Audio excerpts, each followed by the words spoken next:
All right, today we are doing support coaching for my boy Hiru. Hiru, say hello. Hello. Or Hero, my bad. All right, and you're playing BARD. Yep. So in regards to BARD, I don't really have any suggestions when it comes to runes and summoner spells because every BARD player runs the most random degenerate shit I've seen in my life. So honestly, go whatever you want, depending on what the game is looking like. But the most important thing is going to be your execution and your macro. And as we go through this game, I'll cover roam timers, where to ward, and your initiative to actually make plays on the map. Oh, I can hear your music in here. Okay, let me mute that. My man's listening to rap music. Okay. Alright. Why did that guy base? Did he get hit by a spear? We'll start with that. He got Okay, he got hit by a spear. junked, yeah. Okay. Alright, so nothing much you can do here.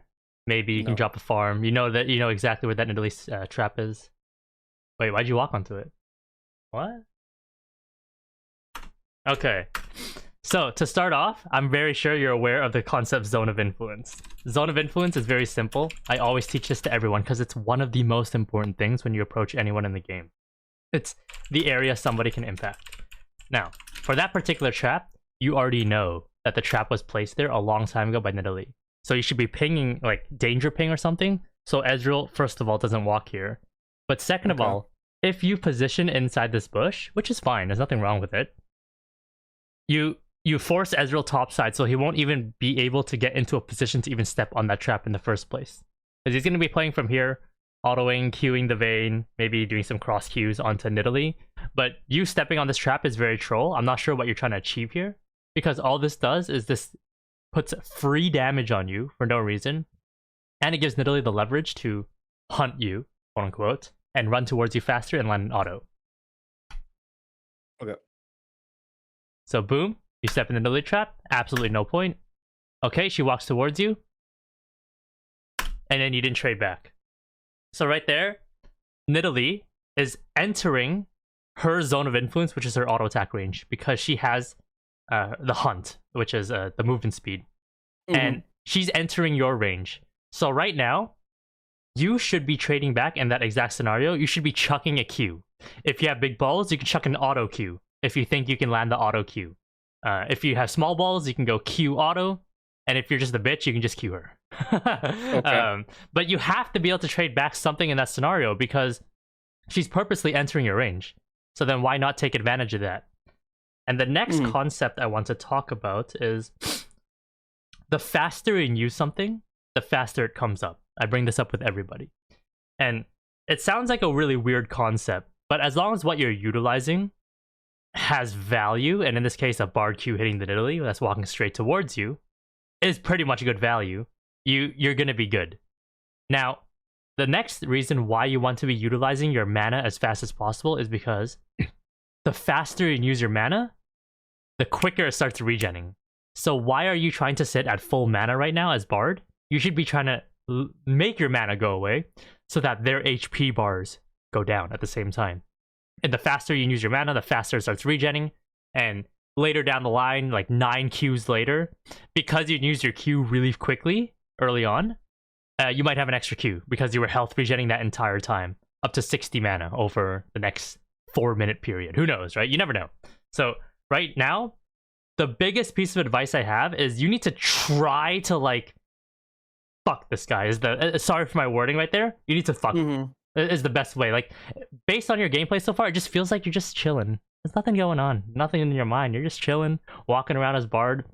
But when I'm playing BARD, which is like never, once a year, I'm like in their face, auto, Q, auto. Like, I'm trying to absolutely just min-max as hard as I can in their faces. Because this champion's kind of like a mini AD carry, level 1. He has a pretty long range, he has good trade patterns, and I definitely take advantage of it, because once you are 2, pop a W on the ground, wait for it to fully charge up, boom, pick it up, and then now your HP is back. So that's something that you want to be utilizing. Do you have any questions about anything I've discussed so far?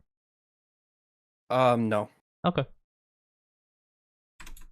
Try to. There you go.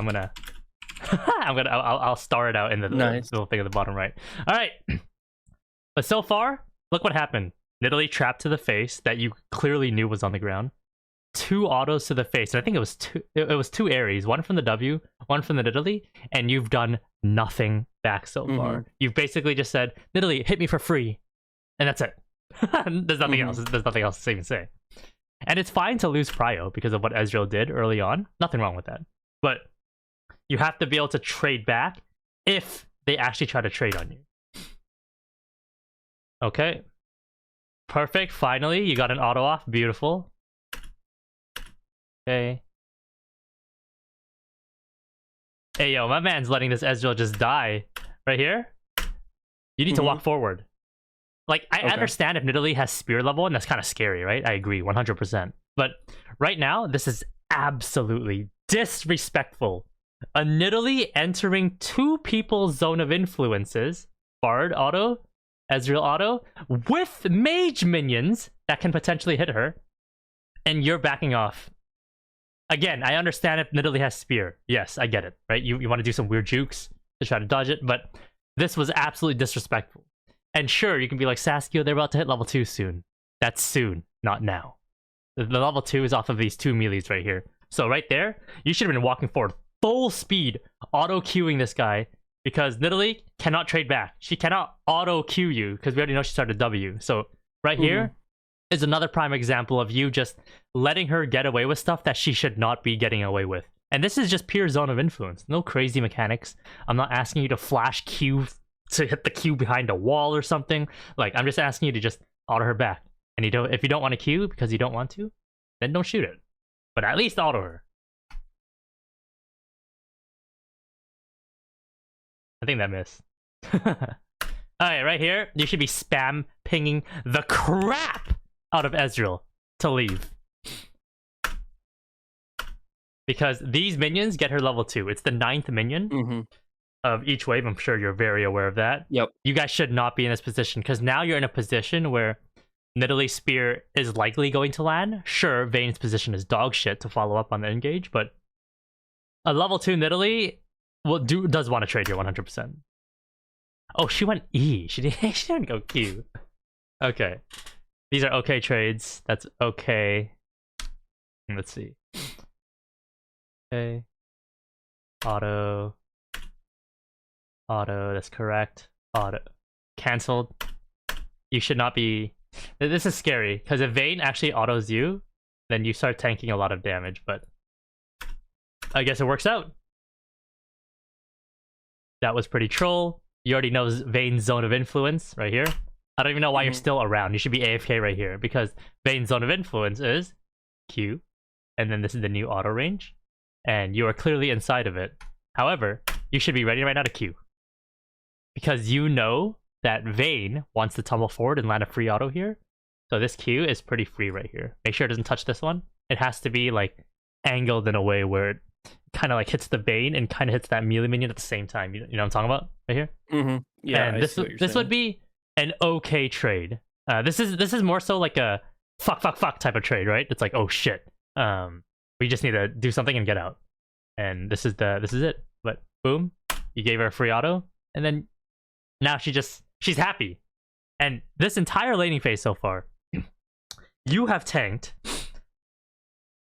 5 or 6 autos, and you've traded back like 2 or 3. Is based on my memory, and that is not fair at all. It should have been at least 1 for 1 the entire time. And in Bard's case, it should have been 6 autos to 7 things you did back to them. You should have autoed them. If they autoed you 7 times, you should have autoed them 7 times plus 2 Qs to the face. So then you're always up on them. Especially if Nidalee started W. Actually, if you start counting Ws too, they're up 10 things on you, and you are down to only like 3 or 4 that you did back. You see what I'm talking about? Like, that should have been, it should have been even as hell. Worst case scenario, you're down like 1 thing that they did to you and you did to them. But right now, that's clearly an HP imbalance due to you just not simply trading when you're supposed to. All right. Boom, boom, boom. Place some W's on the ground. Remember, the faster you use the abilities, the faster they come up. You want to place a W right now on the ground, because I promise you, you guys are getting full value out of it 100%. Once you guys let it charge up all the way, and then someone can step on it later on, someone's getting 100% value out of it, whether it's you or Ezreal. Okay. And you're putting your mana down beneath full mana, which is 386 right now. 368 out of 386. You don't want to get close to full mana. You want to utilize the mana. And then you also want your next W, which is the third one, to start refreshing right now. You want to absolutely maximize it. Is this a good trade? Let me see. Auto, okay. If you queued right now, yes, I think it's okay. Boom, because the tumble was in very slow motion. She's clearly inside your zone of influence. Does this BARD queue hit? I'm gonna ask you the question. Answer that. I am not sure if that's long enough. I feel like I've seen some bullshit before, so I know, that's like... why I can't. That's why I have a hard time telling if it's gonna. That's fair enough. I would shoot this queue, just saying, me personally. Yeah. Whether it hits or not, I don't know, but this trade's fine as long as you shoot the queue, and even if you miss the queue, okay, you learn from your mistakes. It is what it is. But right there, Vayne got 2 things on you, and you got 1 thing on her. Not worth it. And especially in these early laning phase, you don't want imbalances like that to add up, because that is how you lose lane. The only time you can allow imbalances to happen is if you're playing Nautilus or Thresh, and it's okay to be down 2 or 3 things because of their range difference. But that range difference and those imbalances are made up by you landing a hook, and you're a melee champion inside their face. That's the then that imbalance is fine. But if it's ranged re-ranged, you do not want these imbalances at all. You should be smacking the crap out of that trap right now. I don't know what you're doing. That is free money. That is sitting right there, and they handed it to you. I don't know what you're doing, my brother. What's going through your mind right now? I'm gonna be honest, Mike. I'm just thinking about the wave state and just trying to get it back shoved in. I see. All right. And then your W should be on the ground. You're sitting at full mana. It's just very inefficient use all across the board right now. And that goes back to the mindset of try to fuck them, right? It's just like you're trying to min-max everything as much as you can. And you're not doing that at all in this scenario. At all. There's no W's on the ground. There's no trying to trade back. It's just the gameplay feels so far very... how do I put it? Coin flippy, slow. Just like no reason to like live type of gameplay is the best way for me to describe it. Like you should want to get in there. You should want to auto. You should want to queue. You should want to try to get a one up on them, where you got a 1-up auto and then they were 1-down auto because maybe you had really good spacing or you dodged a certain ability. I don't know. That is what should be going through your mind right now. Okay. You're sitting at 2 wards as Bard. It goes back to the faster you can use something, the faster it comes up. Right there, I would ward the bush, slap her with an auto.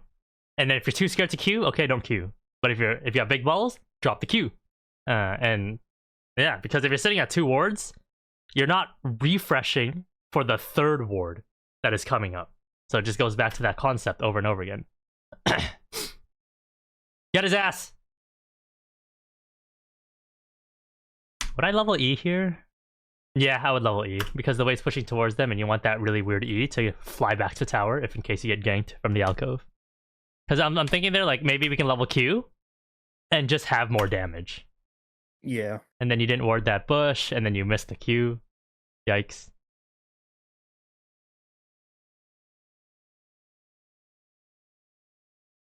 Damn, they suck!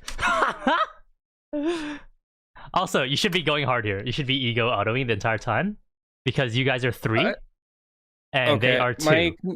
Maybe this is just like me having a stupid question, but shouldn't I be concerned about the casters just hitting me? Wouldn't that like increase their chances to win the trade? Pop that potion, pop that heal, pop those W's. You're fine, my brother.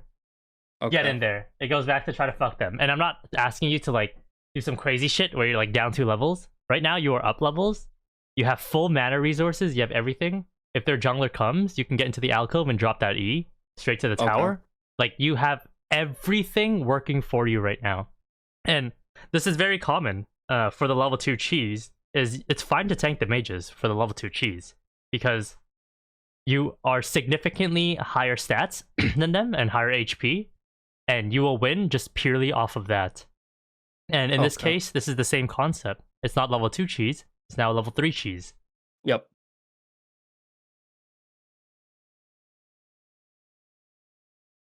Get his ass. Get his ass. Drop the heel. Boom. There you go. Ultimately, it worked out because they gave you guys the level 3 cheese for some reason. Honestly, they should have just completely AFK'd and then waited for the wave to push in. Then they'd been fine. Yeah. But we take what we can get. This is diving. This is diving. So you take it. Something that I teach people when they're playing AD carry and support is whenever the wave's pushing towards you and they're 2 or 3, you literally just AFK. You try to soak max range EXP and then just wait for the wave to come in and then you catch the wave. Right now, you guys are supposed to base for tempo reasons because right now, okay, so hard shove here is fine. Boom, boom, boom. Shove, shove, shove. Yeah, I agree already. If you're good at the game, you rotate here while hitting this one mage minion at the same time. Like attack here, attack here, attack here. Drop a max range ward and then start basing. Or if you're scared, E and then base and then run mid lane for tempo. Because right now, look at when they spawned. Right now. So that means we're screwing up the tempo big time. Yep. That means at 3:54, Vayne is going to be in bot wave, and you guys are going to get to bot wave at 4:10 if you base right now. 4:10. And you want to be able to come back to lane to contest the next wave, because if you guys overstay, and especially if you overstay all the way until they come back, you guys are absolutely screwed. Because now they push in the wave, and you guys are forced to base, or you guys stay underneath the turret with 1 HP, and it's just doomed. There's just nothing else to say. That's happened to a lot of people. Now, there's that. There's the tempo reasonings for AD carry. Now there's the support tempo. So right now, you should be very aware right now. What's going through your mind? Not yet, not yet. Right. Now. So right now, Nidalee is going to gank mid at 350. At 342, you have to be spam pinging the Echo to not play aggressive at that time. Because it's going to be, especially when she runs through here, she's going to get moved. First of all, Nidalee jumps. She's going to do like 4 jumps from here to here. Once she enters this bush, she gains movement speed. And then once she enters this bush, she gains more movement speed. And then she is there for the gank. So Nidalee is even faster compared to champions that have just vanilla movement speed. So you have to keep this in mind. So right when Nidalee spawns here, 342, I think she's going to be there around 348, 349. It's going to be 2 or 3 seconds faster compared to a vanilla champion. So this is something that you have to communicate to your mid laner. Top lane, sometimes it happens, but I think it's okay. I don't think the top lane would get ganked. But it does happen, especially to me when I play Vayne top. But anyways, this is troll. I don't know why you guys are hitting this at all. This is definitely absolutely just grief. If you want, sure, get 1 Atlas gold and then leave. But this is just bad. Okay, exactly on time. I said 350. Nidalee's on the map. She's there. Vayne's a little bit slower. It was about 24 seconds for Vayne. Maybe she stayed in base for an item. I don't know. And then now, they're able to push the wave. Looks like they're slow pushing. Never mind. You guys don't get too punished that hard.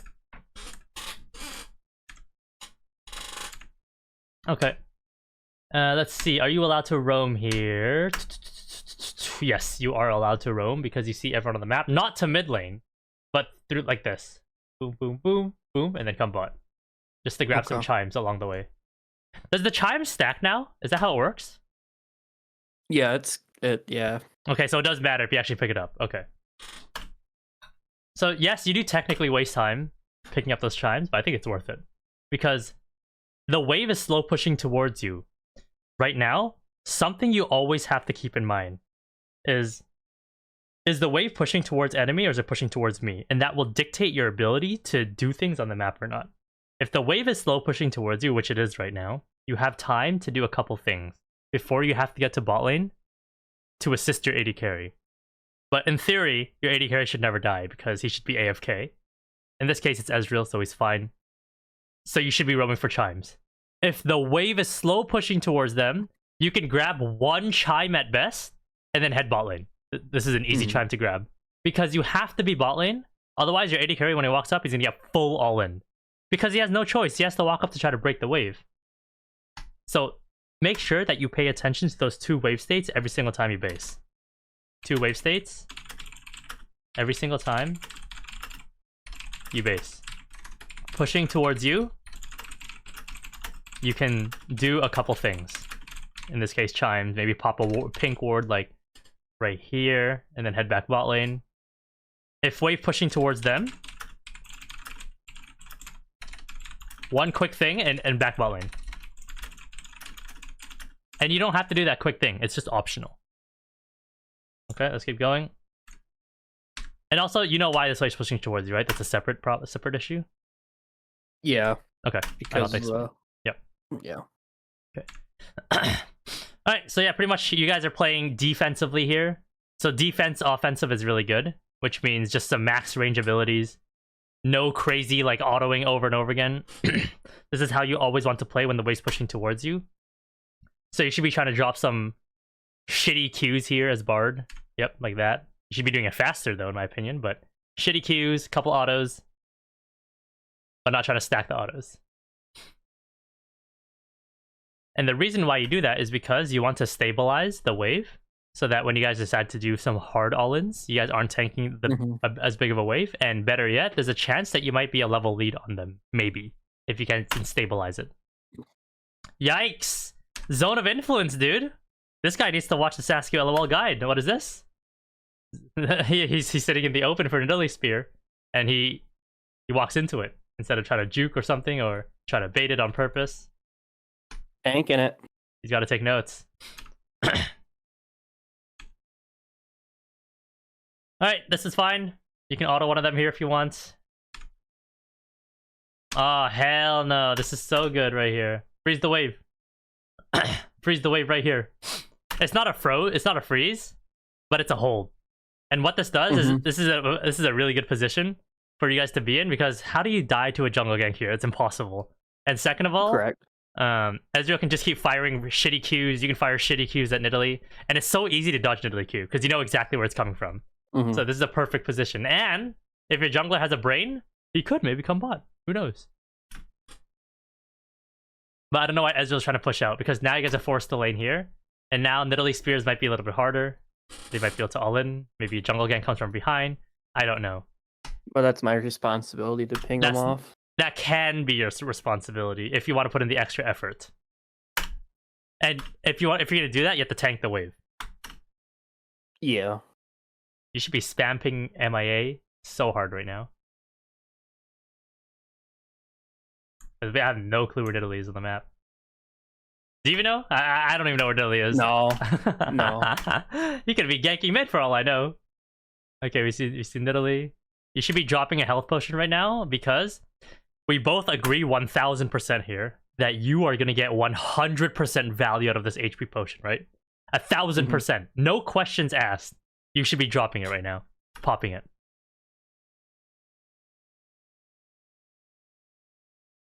Okay, right here.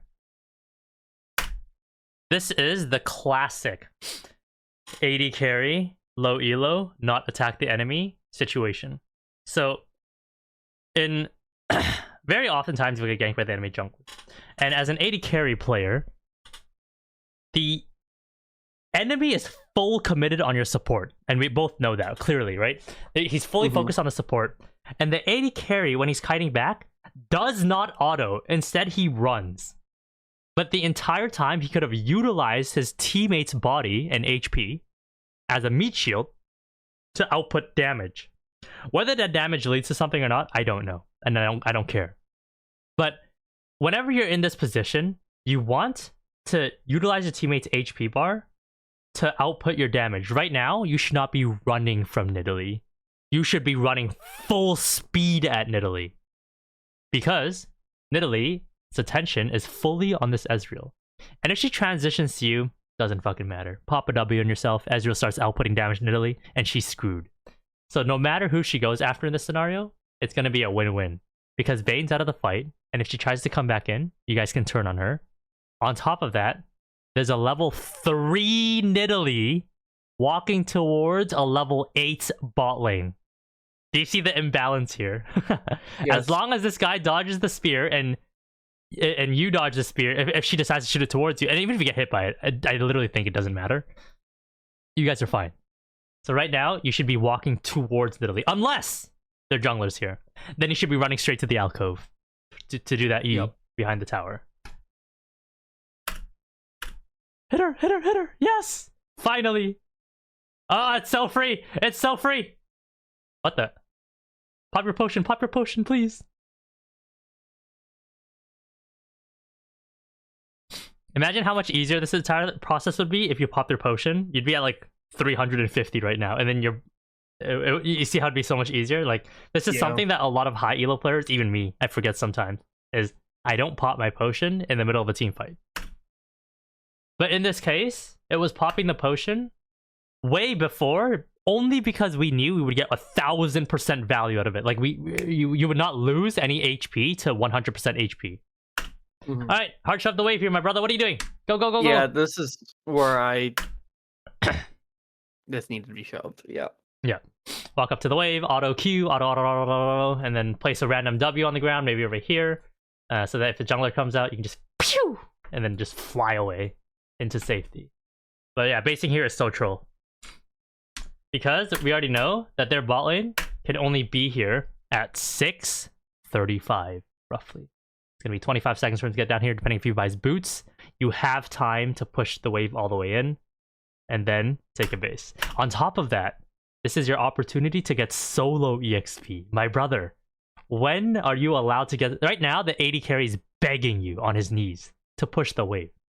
Giving you resources, giving you gold, giving you solo EXP.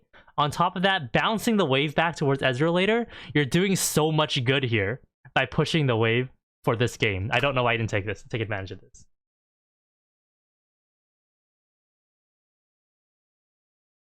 Okay, you base. You spend 10 years inside the base. Yeah. Too long. Right now, I think what you should do is you should walk here, buy items, pop an E. I think there's a better E over here, but that one's really hard to do perfectly. Yeah, it's still a work in progress on the E. I'm still getting the ins and outs of BARD.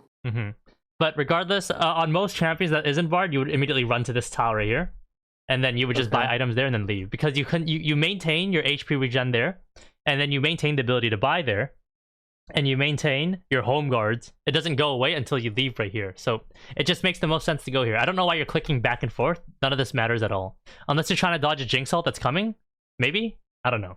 But yeah, this doesn't make sense. Clicking back and forth like this. It should just be one smooth movement out, back to wherever you're going. And Vayne gets to catch a nice juicy wave because you did not hard shove the wave. That is not good. Okay, you doing some BARD stuff now? I'm surprised you didn't spam ping the crap out of Nidalee, right? Not yet.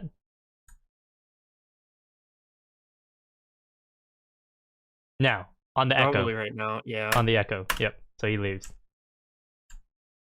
Right now, she should be ganking mid right now, if she wanted to, which it won't work, but never know.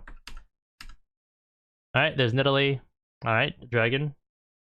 Good luck. What do you got? Okay. At least throw a Q. If you don't want to auto, I respect it, but at least chuck a Q just for fun. Pop a Q. Like, it goes back to trying to fuck them. Get rid of your mana as fast as you can. Of course, if you're telling me, Saskio, I'm holding onto my Q because of X, because of Y, then I'll agree with you, right? I agree with your thing, but I don't know what's going through your mind here. You should try to do something. And I think it's a pretty safe Q to shoot, too. Because you guys end up doing nothing. But imagine if you... I'm not saying if you landed the Q, anything would change, but you never know. Me either. I like, my mind is like, I just don't get why we're walking up to this drag to begin with. I just want to get out. I think it's okay. Because our jungler's not even here. I don't see the... Cassio's the jungle, huh? Vayne is still stuck. It's only bad once Vayne starts moving. So in that entire time, I think I would have fought on BARD. Okay. I would for sure shot a Q at least. I would be scared to auto 100%. I agree with that, but a Q for sure. And then the entire time, the bottom right of my eye is peeking at Vayne the entire time. And if the Vayne ever comes, I'm out of there. And then I'm gonna try to slide myself here before she gets here to shoot an E into this wall so that I get pushed over here. That's what's going through my mind. So basically, I'm asking you right now to maximize your pressure as much as you can without dying or putting yourself in a very low percentage chance of actually dying. Okay. That's it. Maximize what you can. Rip. They got the dragon for free. Okay, what's going on here? Way slow pushing towards you guys. So you want to play aggressive defensively. You should be chucking a Q right there. You would have obviously missed if you did it at the exact time I said. But it's the concept of trying to actually destroy them. Auto. Oh, sexy Q. Dodge the niddly Q. Easy. Auto. Back off. No. Okay, this works. No, this is kind of scary though. Level 6 Vayne. I think it's okay. I got sums. That's just my logic why I went in. Mm-hmm. Little scary, but it's okay. Okay. Please tell me that's top lane. No, that's top lane. Yeah, it's top lane. Okay. I would have immediately ran towards alcove, by the way. Now, I'm surprised you didn't run to alcove. In case. I just assumed it was top lane with the being knocked top. Fair enough.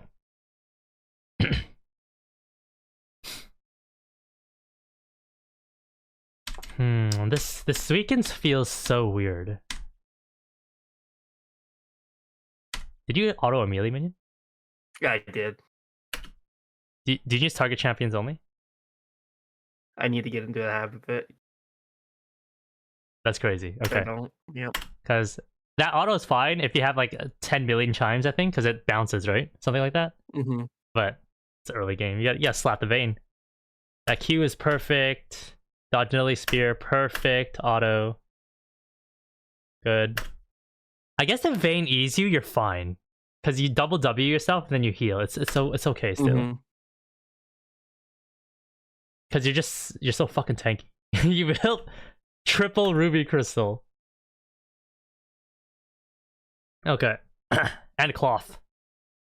Crazy stuff. Would I ult Vayne here or niddly? Would I even ult here is a better question. I think I would just auto. Just auto? Okay. Yeah, right? Now, just walk up and auto. Like, what the fuck does Vayne do if you just walk up and auto? Like, what can she do? Fight back? You're gonna simply dodge niddly spear. It's gonna fly towards you. You'll dodge it one of these ways. And even if she lands it, it doesn't matter. You W yourself, you heal yourself, whatever it may be. Ezreal comes in if Vayne starts popping off, and then you'll panic ult yourself after.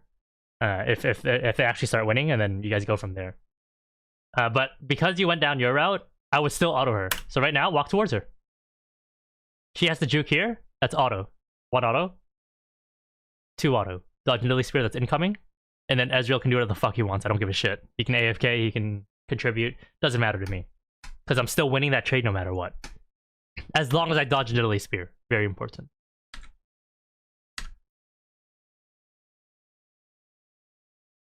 Alright.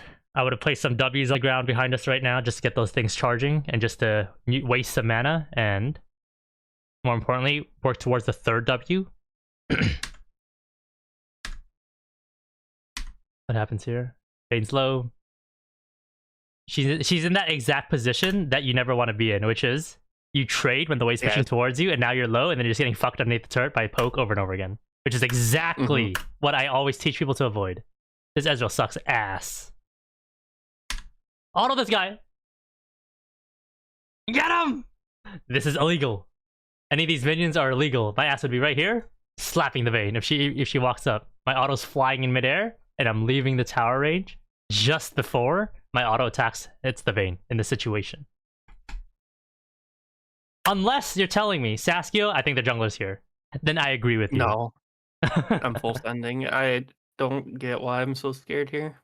Like the biggest thing is is I always try to teach intentionality. And you want to intend what it is you're doing. You don't want it to be on as an accident, is the best way for me to say it. And that is how you're going to improve, because right now, the best way for me to describe this gameplay is you're walking around like an accident this entire time. There's some intentionality, like for that dragon fight, for example. You were like, I want to back off because your intention was it's a 3v3 or 3v4. I think I'm scared because my jungler's top. That's intentionality, right?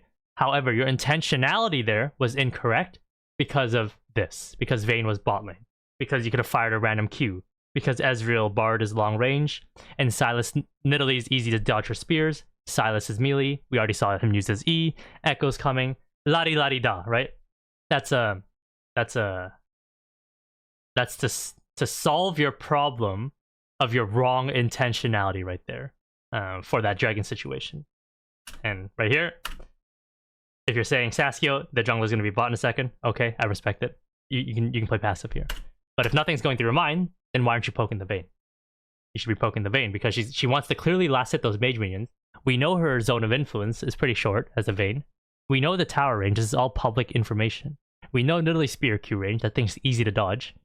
And we know Bard auto range and Bard Q range. Free fucking things. And if you fuck up really hard, flashy. Good to go. So there's just so many like reasons to be poking. And you're not ever, I'm not asking you to do something crazy either, right? Where it's like you're perfectly dodging an ability with no flash or something. Like this is pretty feat. Even if you get hit by Nidalee's spear, even if you get hit by auto Vayne Q, auto, it doesn't matter. You're fine. Okay, let's keep going. Shoot your Q, shoot your Q. No, yes! Oh my god! Yeah, I agree. Yeah. You're gonna lose it. W to Ezreal, heal to Ezreal, auto. Okay. I mean, it still works out because you guys are so much further ahead of them, but it's not clean at all. No, it's not.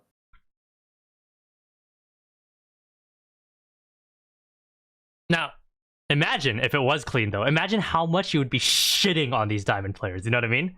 Like, so much more right now. That would be the difference. Like, right now, it seems like you're playing at a D3, D2 level. And this is a D4 game, I'm guessing. So you're a bit better than them.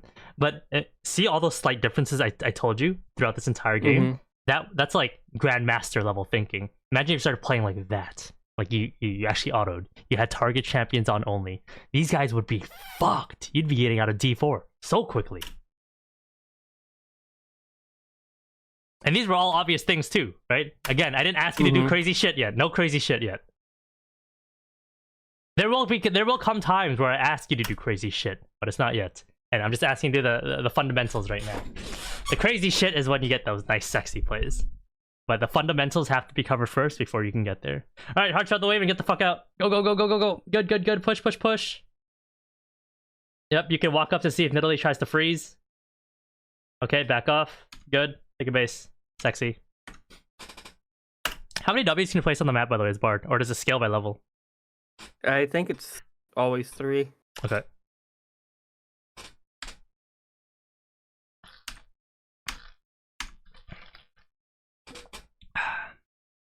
Okay, boom, boom, boom. Buy items. You didn't buy pink. GG. You bought sweeper at least, but I don't know why you didn't buy pink. Unless you're saying, Saskia, I don't buy pinks, then I respect it. But as Bard, you should be buying pinks. I don't unless I know there's a objective coming out. Like Dragon or Herald or Grubs or... That's usually my logic around it. Do I agree with that? No, I don't agree with that. You should be buying pinks if you have the money there. But for sure, 100%. Okay. And you don't even have to place the pink, which is the best part. You can just hold on to it. And then, like, let's say you run out of pink, like those 3 wards because you placed them on the map, and then you're fighting someone right now, and then they enter a bush, you pop the pink up down on the ground, and then you auto them one time, and then that could be the difference between you getting the kill or not. And if you don't want to place the pink ever, that's fine. Wait until the objective. So it goes back to literally what you just said. You're waiting for objectives to buy pinks, and it's a win-win if you buy a pink there. Unless you're saying, Saskio, I'm about to go on the map here, get a kill base, and I need that 75 gold to buy an item because you exactly calculated it, then yes, I agree with that. Alright, that was a fine Bard ult. It was a nice try. These things are fucking hard to land. Drop some W's for the boys. Okay, good. Drop W for his ass. Good. Good. Good. E over the wall. Let's see. Who fucked up this fight? Bard ult is good.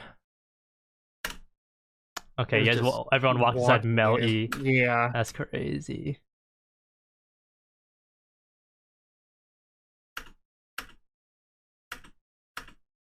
Okay, he echo ults.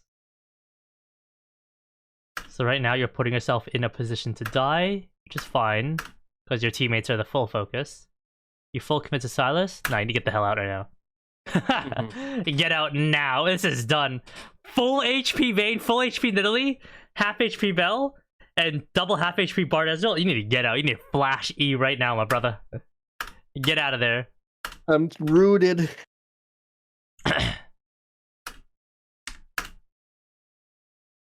Okay. Because right now you're just clearly inside everyone's zone of influence. This is what's happening. I mean, if you really want, you can flash now, like just 1 second before this. But that's hard to do because I promise you, your eyes were on that Silas, right? It was not over here at all to calculate the Mel in the situation. So that's just some tunnel vision stuff. Whatever. All right, what's the wave state? The wave state is pushing towards you. You are allowed to... Would this roam work top? No, you just run bot lane. There's no roam.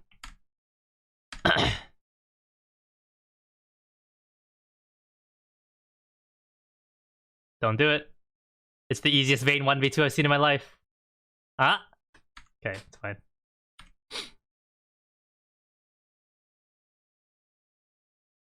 That's crazy that this Ezreal walked there. Oh, he almost... Oh, he did get stunned. Okay. Yeah, he did. That's crazy. Put some W's on the ground. Honestly, I wouldn't W the Ezreal there. I would W on the ground. So then he has the option to pick it up. Alright, run to the alcove! Go, go, go, go, go! No, you don't. Just run. Dodge the Bard ult. We're not scared he's gonna Bard ult here? Right. Now, I would have micro-stepped forward. If I see that Bard ult, I'm Eing and dropping myself through the wall. 100%. Because that's what's going through my mind right now. Because I know Vayne condemns down, and I know Silas is gonna ult right here. This is my guess. Something right here. Yes. So then I would micro step forward and just E. Regardless of whether he does it or not, I don't care. That's what I would do here. He didn't do it though. Pussy. Hey, what happens here? Doing. W his ass. Ezreal, walk into the fucking Bard W. There's one right there. If he just walked full speed towards it, he would get movement speed and then he would get another W in a second. That's crazy. No, we don't want that. Oh my god, he turned on the Nidalee instead of walking. I think he turned on Vayne. I don't think he even hit Nidalee. Oh yeah, he turned on Vayne. Wasn't blind. Oh, this guy, man. This guy walked towards the W. That's crazy. And the thing is, if you got that W on the ground, then you W him again, that would be enough time for you to ult him. Okay, good. Perfect Bard. Q timing. Sexy. Boom. Walk forward. You should be in range to auto, I think. Fine. W this bitch. Auto. Yep. It's on the Vayne. Perfect. Beautiful. Okay, not bad. Good. This is good.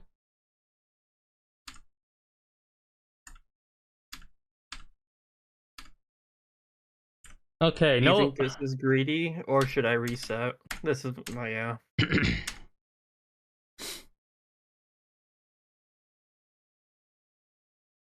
Yeah, it's greedy. Because if you do the math here, Nidalee and Vayne respawned already, right here. Or Vayne's gonna base right here. And they're coming back on the map right now. Cassio, low mana. He is the jungler, I keep forgetting. The thing with this play is this play, you guys can get the dragon technically, yes. but it's right as they're coming to the dragon, if that makes sense. So Yeah. it's like really scary. It's up to you. Yeah. If you think I probably don't do it, but I felt like I don't know. I don't like this. yeah, I don't like Normally this I either. wouldn't like it. At least Nidalee is helping us.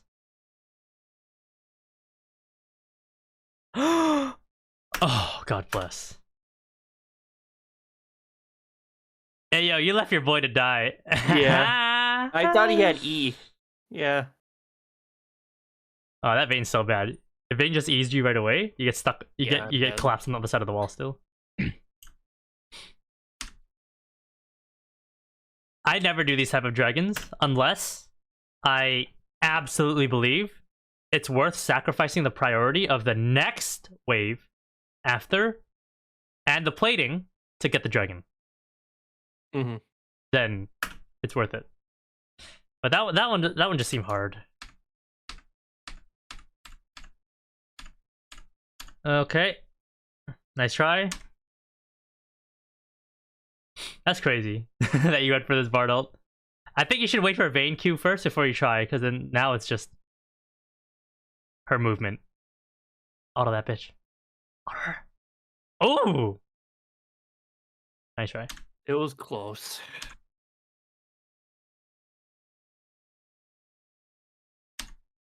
This is what you should have done. Flash auto. No, right here.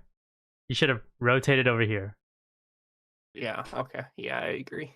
and then you cut back in right here. So you go like this, Mm-hmm. and then you cut back in. So then no matter what E angle she tries to get on you, it won't pop you into the wall, and it gives you more time to get towards her, so that you can auto her somewhere around here, and then land a Q, which is the most important thing. I'm not asking you to flash Q perfectly on the wall. I'm asking you to like reposition yourself so then you get a better positioning while also stalling more time for Echo to collapse and catch up to her. And your dead man's plate like will clearly catch her. All right, let's keep going. Some macro stuff. You can't do this. This is illegal. Illegal. All this is illegal. You just made your play bot. They're gonna have their play in a second, and you can't be walking into bushes like this. You should be instead just walking here, pop a max range ward, and then figure out your life from there. Because by walking into this bush, you don't get any value. Even if Mel's just standing in the middle of the lane, you're not ganking her. And you've already admitted right now that Nidalee has been on the map longer than you to just literally be anywhere on the map. Because you just made your play bot. So that's absolutely illegal for you to do. I like the idea of try to fuck them, but it has to make sense. Wow, this game looks so fucking doomed. What is going on? Alright, macro, Herald. When it comes to support macro, generally the idea, I teach this to everyone, is push, vision, push, execute. You already know this. Yep. However, one champion in League of Legends ignores this. BARD. The literal one champion that ignores this step is the one you're playing. Now, when it comes to BARD, you're allowed to ignore this step, but it has to make sense whenever you're walking in to just get the vision. Because you have all the tools in the world to escape. You have slows. You got Qs to slow people and stun them. You have Ws to run away. You have E's to get through fucking walls. You have BARD ults to stop people from chasing you. You are allowed to skip this step. So right now, what you should be doing here is you should be analyzing the map right now. Okay, Nidalee, Vayne bot. We both agree on that, right? 100%? Yep. We see Silas bot. Time. We also agree Silas is bot lane. And we also agree Mel's bot lane. So who can kill you? No one. Nocturne, technically. If you fuck up everything, right? Oh, yeah. Yes. Now, you know they're all bot side. What is the objective everyone's out to play for? Herald. And I think your team is strong enough to contest. It's not like the score is 18-7, right? If it's 18-7, you set a bot side right now. Because they're all going to be top side, right? And then your objective is to make a play onto their Nocturne with the Irelia and Cassio. And then you try to 3v1 her.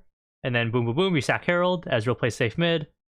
Echo plays safe top lane. And then you guys get an Irelia kill and you guys get the wave bot. Then you guys sack Herald and mid tower. But right now, the game is pretty even, in my opinion.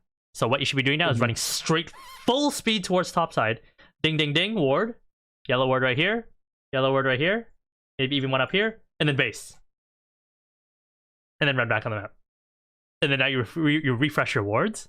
Because now Nidalee is going to come in. Sweep it. Sweep 2 of them successfully. And then now you replace those 2. Ha ha ha! You see that?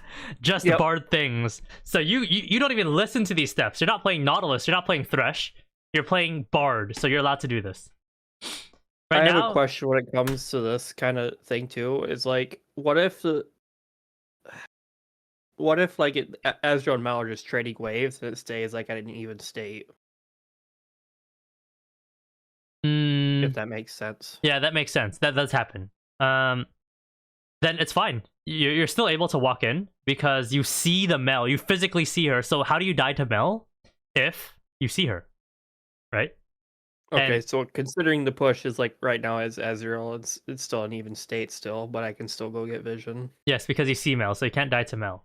And when you're walking in, let's say you're playing Nautilus right now, and you're walking in. Let's say we don't know where they were on the map. You have to look at side lanes. Is the enemy showing on the side lane, right? Like for example, let's say they're Nocturne showing top, and you three are mid lane, Cassio, Ezreal, Nautilus, and your Echo showing bot. If their mid laner is not showing, you don't walk in. If their mid laner is showing and the top laner is showing, then you can walk in. If you know you win 3v3. That's the condition. So you have to pay attention to sides if you're allowed to walk in or not, if the wave is even. However, it's very rare that one wave is even. It's mostly one side having full control. So then you push, and then it crashes in, and then you guys walk in. And of course, again, you have to pay attention to sides, because if Nocturne's MIA, and your top lane is pushed in, and you guys walk in, you guys are fucked. 100%. Because you guys get engaged on 4v3. 3v3 to start, and then the person catching mid on the enemy team joins the fight a little bit late. Now, of course, there can be imbalanced team fight wins. Like, it can be like 3v4, but then the 3 wins because the 4 plays like shit, or someone on the 3 is really fed, aka me. No, I'm just joking. Then that shit happens, right? I'm just viewing the game from a basketball standpoint. If one guy gets double teamed, you got the numbers. Yeah, you got the numbers, right? The one guy's open. Let the one guy open do his shit, right? Just push side lane, whatever it is. But anyways, right here, I don't know why the hell you're walking around mid. This is so fucking useless. This is tilting. Like watching this is tilting because I don't know what I'm doing. And right now, we're not trying to fuck them. We're trying to fuck them in the vision department.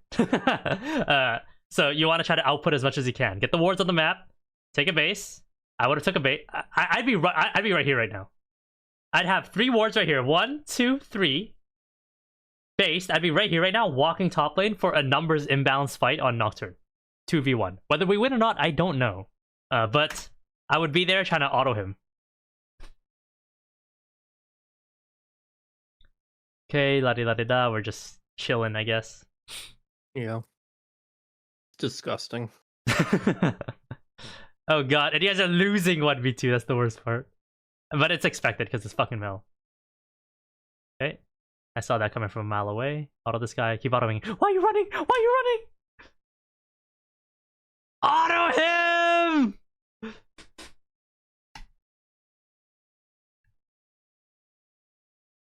I don't think you would have killed him, but like who's gonna kill you is my question. And if they do, you're fine. You just BARD out yourself. Okay. Now, if they had minions underneath the turret, I would not do that because the tower's gonna die in 2 seconds. But because they had no minions underneath the turret and only void grubs, I would be smacking the crap out of that Nocturne. Absolutely trying to min-max my damage as much as I can. Nice Cassio, let's go. I don't think that BARD ult does anything if you 5-man. No, it doesn't. Yeah. We walk up and die.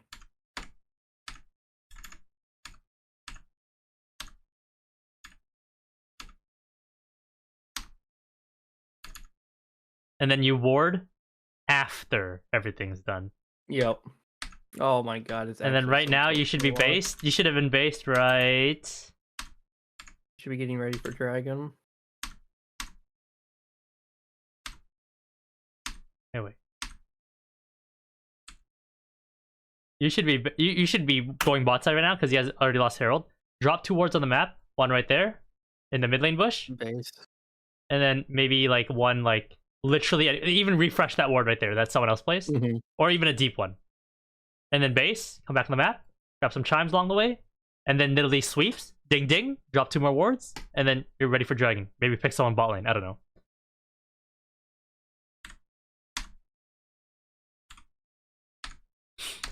Oh no, the tempo! It's not good. It's not good. It's not good. It's not good.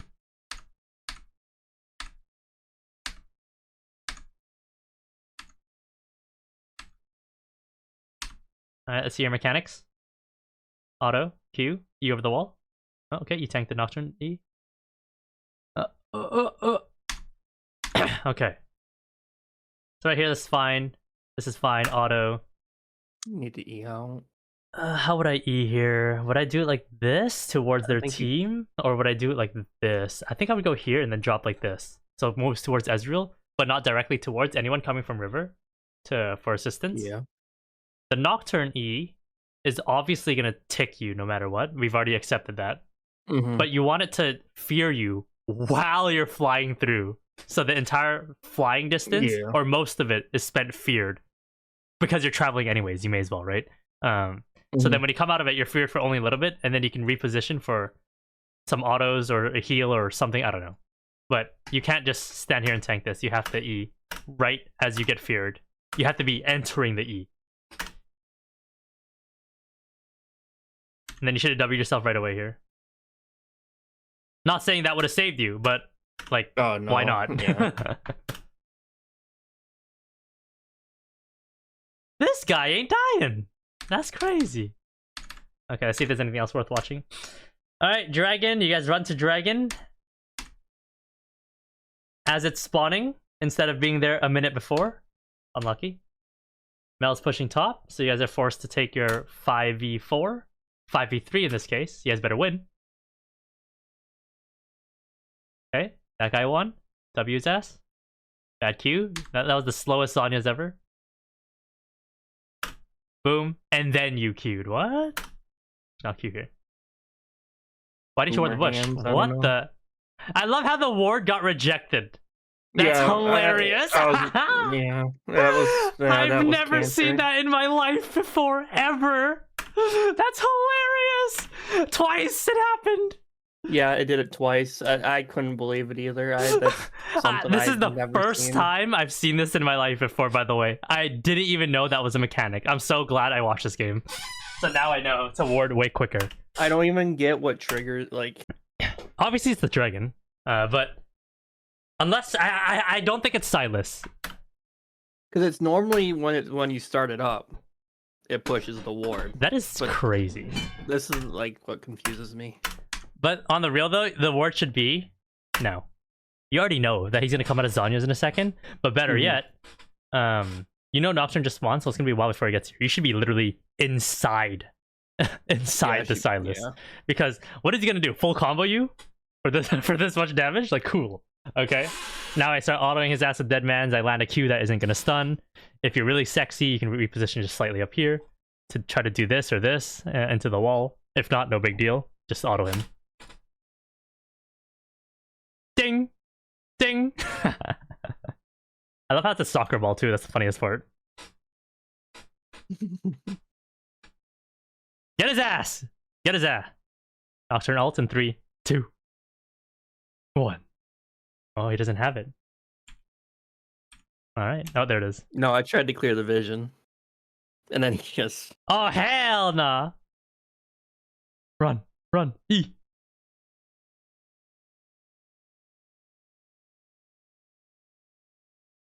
Hey, yo, where's your balls, bro? Go! Hit him! Ding, ding, and then run away. 2 autos. Min-max, you gotta min-max, bro. I'm gonna be honest, I was surprised I even hit it. Honestly, me too. I saw the W right here. How did... Oh, he blocked the damage, but he didn't block the stun. It's a 2-part. It's like a Nivea Q.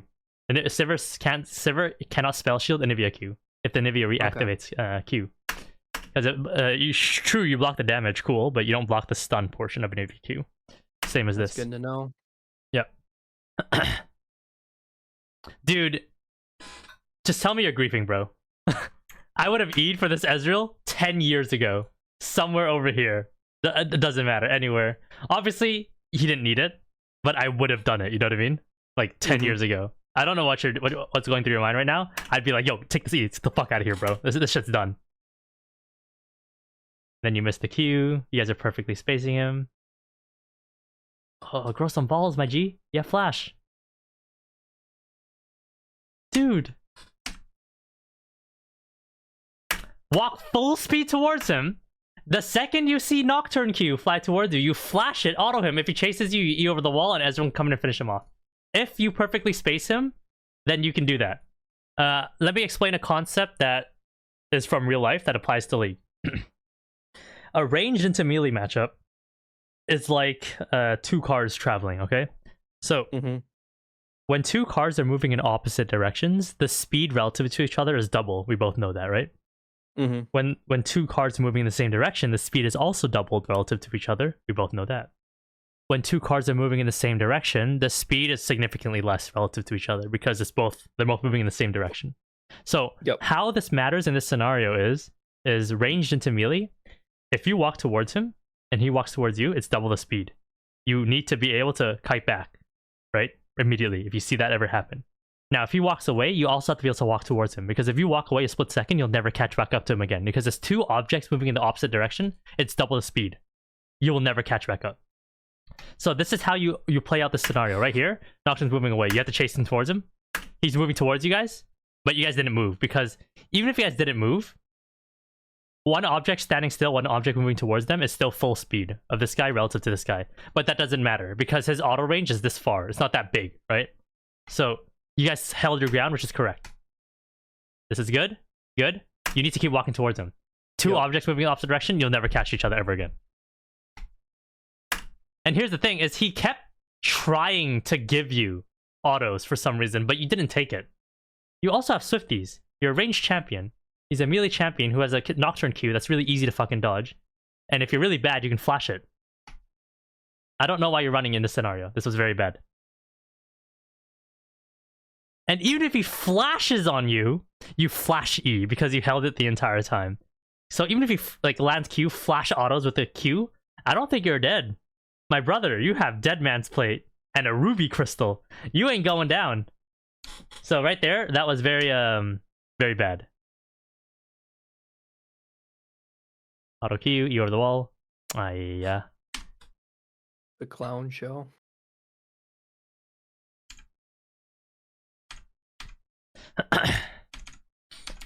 All right.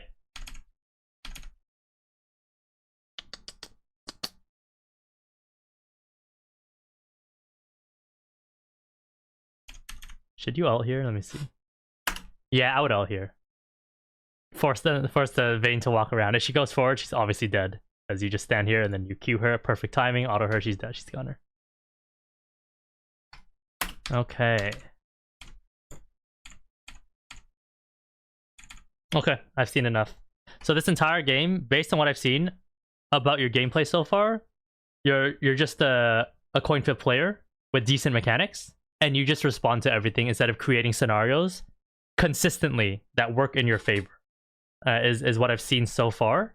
Okay. So in order to fix that, you need to adopt this mindset of trying to actually screw them over, but it has to make sense. I'm not asking you to run it down and start getting hit by Nautilus hooks and Thresh hooks.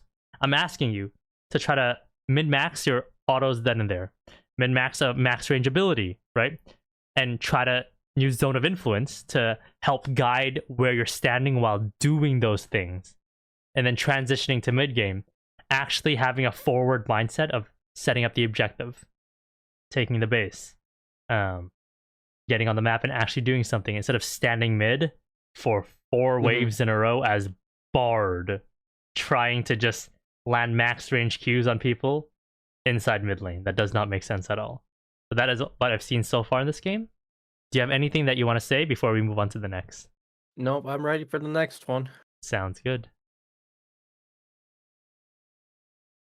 BARD again! Let's go! Okay.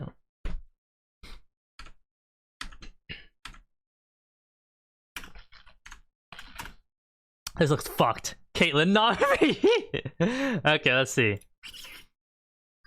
Let's top Jax. Jax should win matchup. Zach Poppy should win matchup. TF Mal should win matchup until 6. And then TF still loses the matchup, but he can force an ult. Caitlyn Nami should absolutely shit on you guys. And okay. So it's okay. Game's okay. Based on champions alone. Okay, some bullshit happening, none of this matters. Let's see what you do here. You ran from Nami, that's fine. You got W'd. You let her auto you for free and you didn't auto her back? Say walla, bro. Like, if this Nami's hitting me, I'm hitting her once back with a Q, brother. I don't care if this Nami auto W's, auto Q's, I'm dodging that shit. I'm dodging that auto Q, and I'm landing my auto Q. Yo, you just sold. You sold your guy, dude. My guy's out here fighting to the death, and you padded away a split second. You should be right here, queuing this guy, and then running away together after. You should be getting rid of your mana as fast as you can. And again, I'm not asking you to die. I'm asking you to shoot a shitty max range Bard Q to see if you hit it, and never get in position to get hit by Caitlyn auto or Malzahar auto. Maybe Nami lands an auto on you, and who gives a fuck, right? You at least shot some shitty Bard Q. Maybe dropped an auto too, and then ran away. We sold. Okay, let's go next.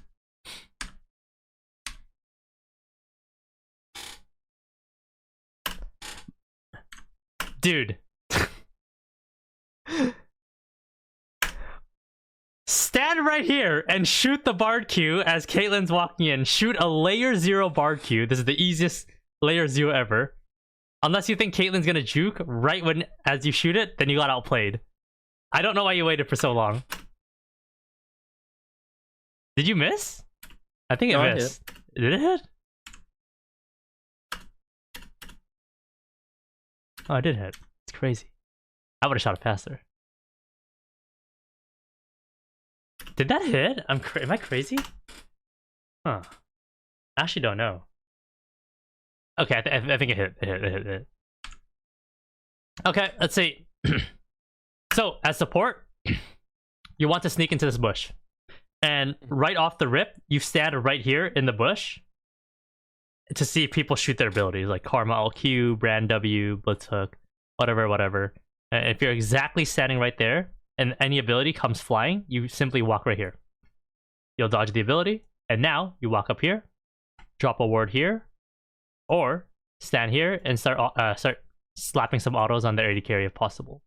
And then stick your head back in the bush before they can even react, and then repeat the process if possible. Your objective is to eventually sneak into this bush and not have the enemy team be able to auto the minions. And then by standing in here, this literally the edge of this bush, they have to stand back here. And if they stand back here, your AD carry has full access to the wave, and now they are fucked.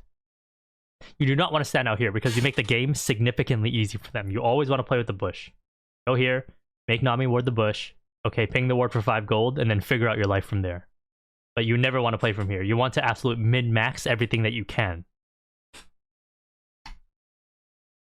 So yeah, this is bad. And by standing here, you also are in position to attack minions. You're in position to access Nami. You guys have access to each other. And AD carries cannot access you. But the AD carries can access each other. And of course, if you get respect, you can now access the enemy AD carry. Because now you can walk up once they fired their abilities. And then maybe stick one into them. Or ward here, and then pop it onto the Nami. Any questions about the level 1 on how to control bush 1, 2, 3? Okay. No, yeah. And that's what you do every single game. Every single game. Every single fucking game. You go exactly right there. Exactly right there. Bait that first ability, and then from there you can either control the wave or fuck them. Normally I like to screw them over. I don't like to hit the wave at all. And that applies to Nautilus, Thresh, Blitzcrank, every champ in the game. And if they ward the bush, congratulations, you got their ward and you got 5 gold because you pinged the ward for 5 gold. And if you're really good at the game, you bought Sweeper. And then you sweep the fucking ward, and then you go from there.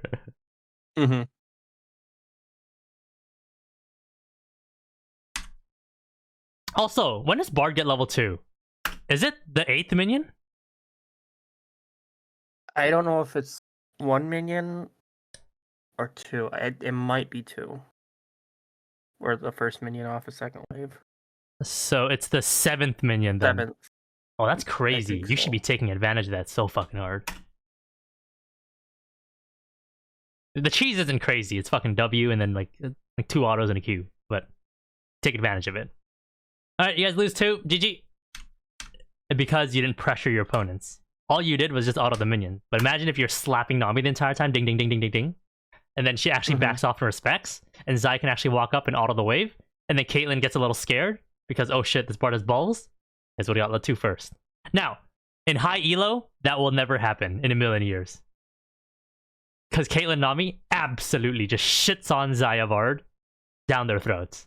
So, that would never happen. As the Caitlyn Nami, they would trade back really hard. But we're playing in Diamond 4. If the enemy team gives you an inch, we take a mile. That's what we do. And they will give you an inch because they're Diamond. So you want to take advantage of that. Okay, right here, good. You should be spam pinging the level 2 from the opponents. I'm surprised that Zaya's even here right now to even get Nami W'd. If I was at Nami, I'd be running full speed forward, turning on my E and slapping the Zaya twice. I don't care if Bard touches me even once. That's what I would have done on Nami. Alright, but ultimately, you guys don't fuck the lane too hard. It's a pretty standard Diamond trade. Diamond Elo bot lane trade. But obviously, you don't want that to be the case. You want to actually try to win and actually get lane prio and actually try to fuck them. That was bad. Classic zone of influence. You entered Caitlyn, zone of influence.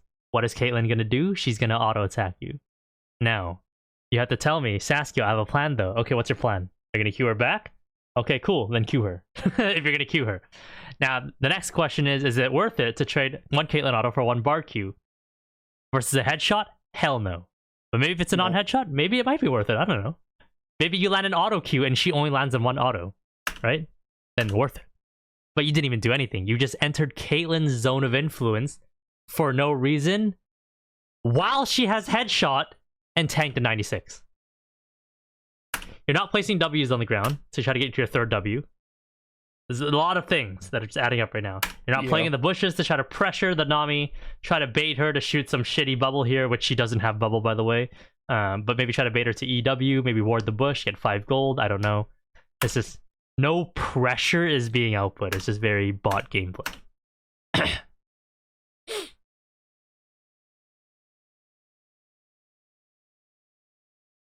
Right there's another opportunity to Bard Q. Right now. Position right here, max range shit Bard Q, and then walk away. If you miss it, who gives a fuck? If you land it, congratulations. Because right there, if you miss that Q, you don't lose the game for it. But if you land the Q, hey, 60 damage, congratulations, my brother. You're pressuring as much as you can without dying. I keep saying that over and over again. Because that is how we play, how I play League of Legends. Until you get them low enough, and then you actually full all in to maybe die, then you better fucking outplay their abilities with your flash after. Alright, just again, more AFK gaming. Which is fine right here. They're 3-3. The wave's really weird. I'm gonna try to shoot some shit Bard Qs here. Just really bad. Try to take it off of minion or something. Not when Poppy's coming down, though. When Poppy is on the way, then hold on to the Q. But if Poppy is nowhere near, and no chance of anything happening, shoot some shitty Qs. See if you land them. You enter Caitlyn's zone of influence, what happens? Yep. You get dinged. Doing.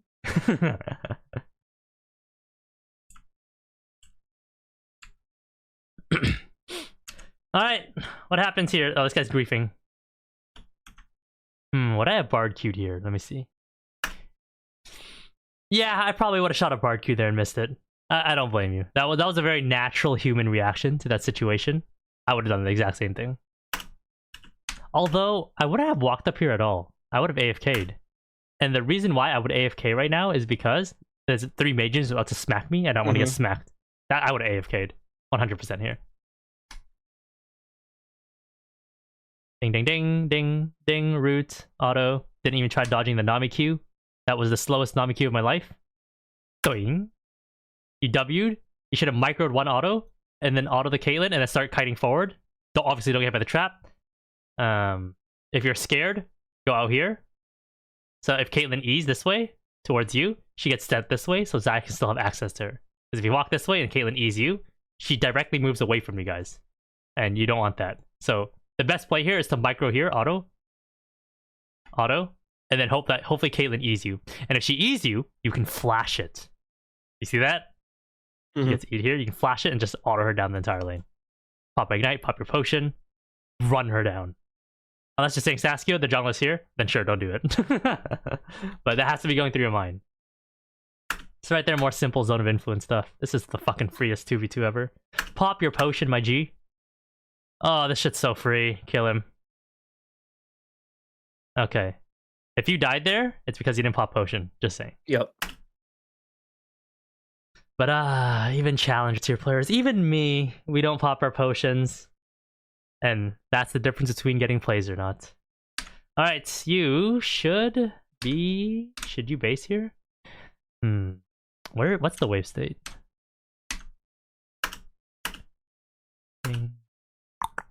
This is pushing towards them. I don't know why Nami's pushing it. Let me see. 1, 2, 3, 4. I think the slow pushes towards them. I don't know why Nami's even touched the wave one time. Because your minions are going to come to the fight faster in that situation. And the minions were pretty even, so I don't know why she touched. Okay. Yeah, so she griefed. That means you're allowed to base. If the wave is pushing towards them, you're supposed to... Actually, you can't do anything. You have to base anyways, because the wave... If you start pushing the wave, it fucks the Zaya even harder. So you can't do anything. So basing here is the correct call. I'm surprised the base didn't go off, by the way.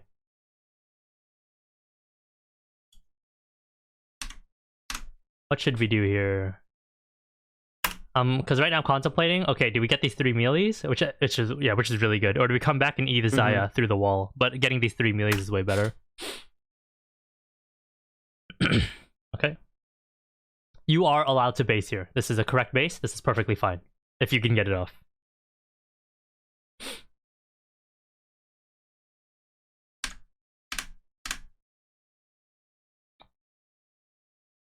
Two supports overstaying. It's okay.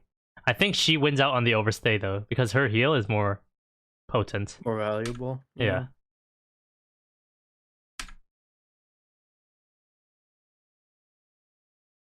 Yep, you can walk up to try to bait Caitlyn. We're walking inside Caitlyn's zone of influence, which is a trap for 0. It's like, it goes back to the Nilly thing.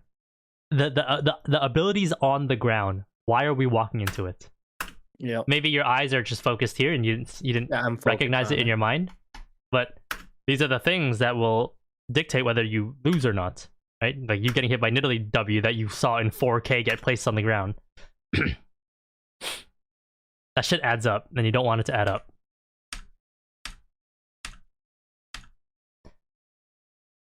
Holy shit. Did there not be base yet? No, this is crazy, dude.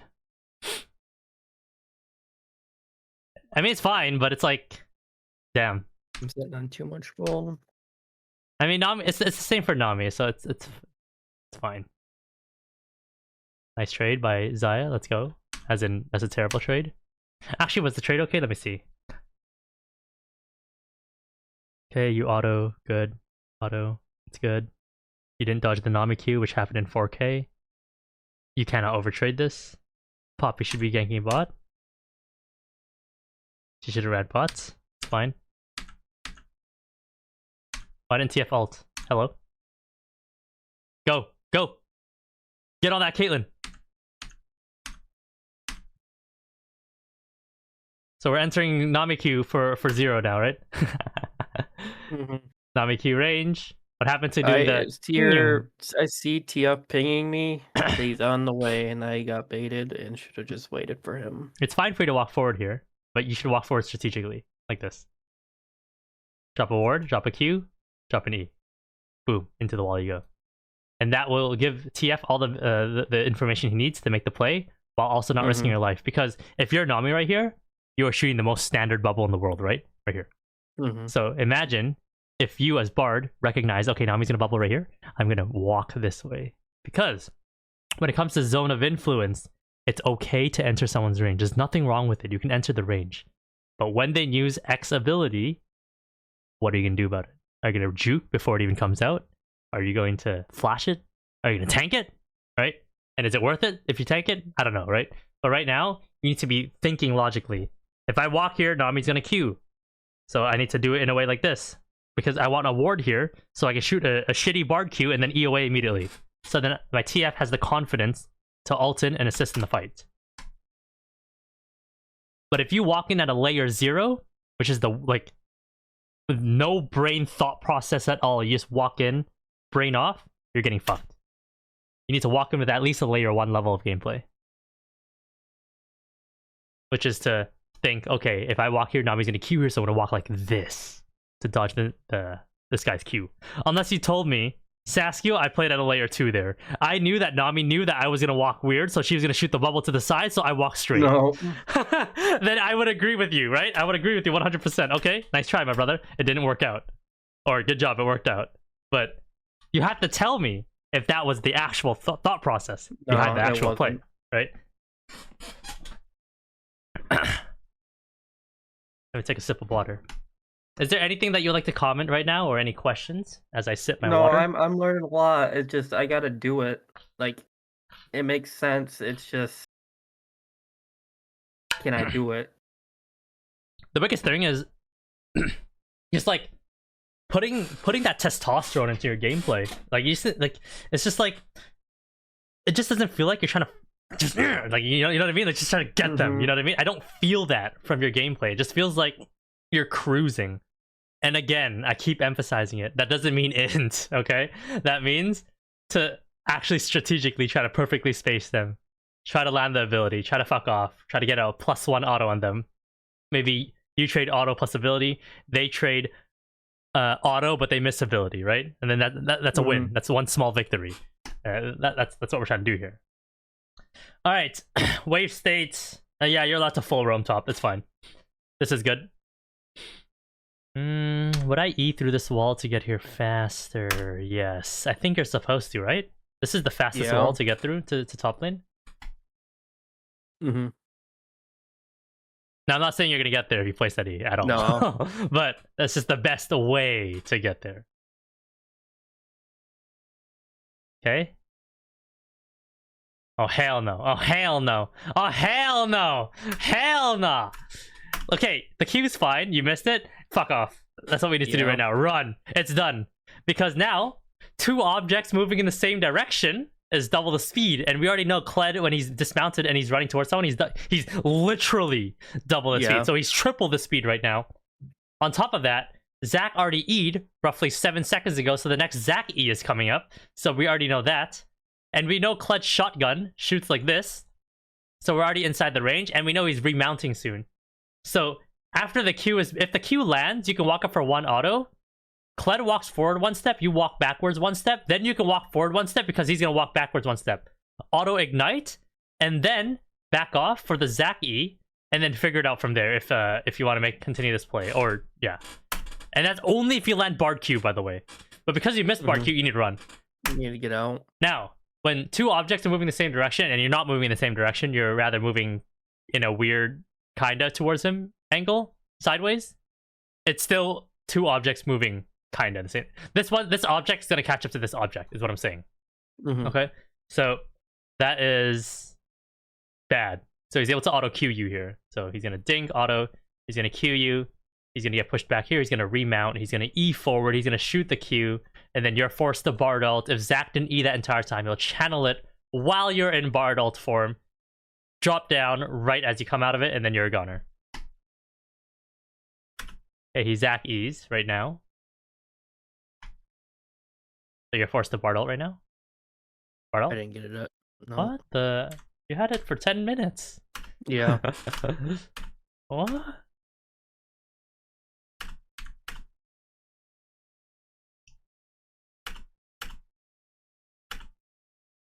And then that was also an easy dodge too. Just dink right here and then start autoing the Zac. And then you have to worry about the Kled EQ. I think you can tank the Kled EQ, it's fine. And then just ult yourself before the Q2 lands.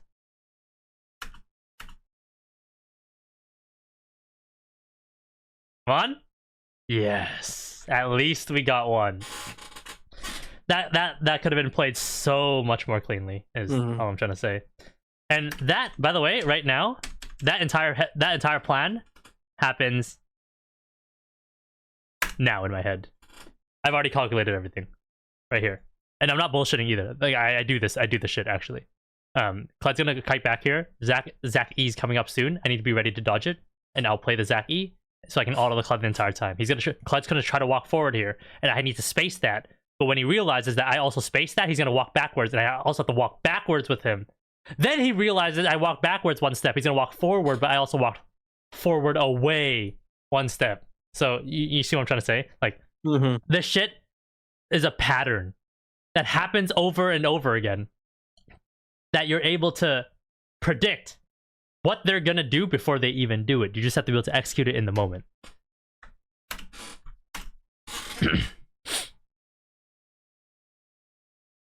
And you also had a lot of leeway to make mistakes too, because you're full HP Bard with Ruby Crystal and Ultimate. And Ultimate. If you ulted right here, I think they're goners. Okay. Alright, what happens here? Xayah underneath turret. Feels good, man. Zone of Influence. Doesn't dodge the bubble. Feels good, man. Okay, good. Q. Caitlyn, hello? Hello, ladies. I was trying to go around the wrong way. I should have. Right here. Ding. Yeah. Ding. Walk through here.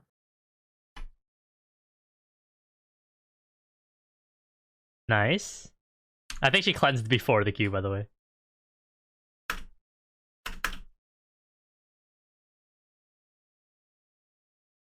Oh, no.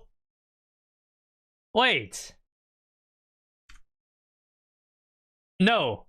The BARD Q stun doesn't happen until after the cleanse. Okay. So you do damage here. Cool. But she cleanses here, but the stun happens now. Does that make sense? So she needed to wait a little bit longer. Okay. So she did get stunned. I don't think it matters, but... Oh, okay. Sexy. Okay. Lol. Arch up the wave. I'll pick up like your 10 chimes inside their side of the map. Even if Zach E's on you, you're fine.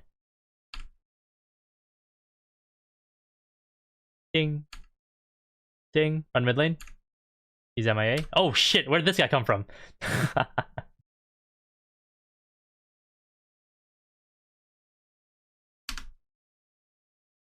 Don't you just E here? Oh no, you don't have E.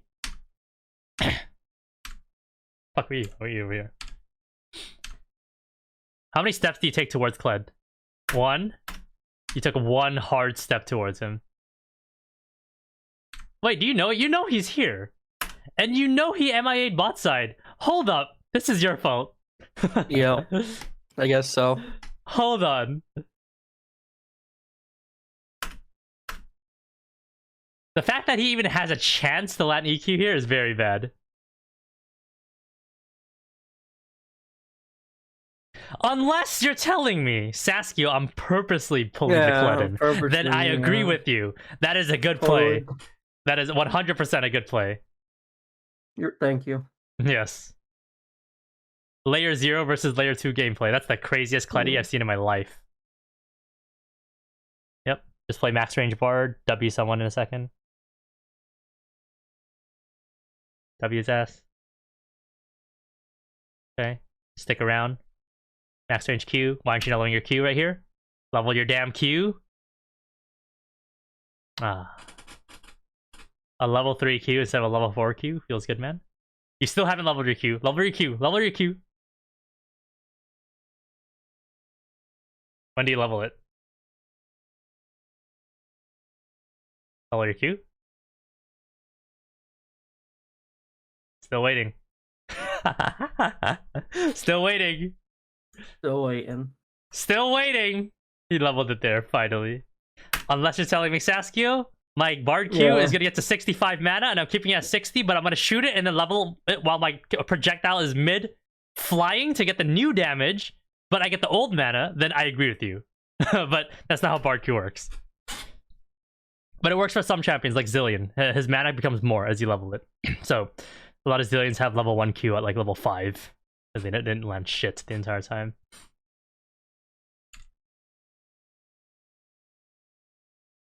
Okay, let's see. So let's look at wave state. Wave state is hard shoved in. You're allowed to do one roam. This is correct. Ding, ding, ding. Drop 2 wards on the map. One right here. Right here. That's easy. Ward. Now. Now. Now. Okay. Now. Nami warded there. That's good. For Nami. Oh, she pinged it. That's crazy. That's good spacing. W's ass. W's ass. W's ass. W's ass again! Did this guy rush QSS? That's crazy. So you want to W his ass right here so he gets movement speed to escape Malzahar.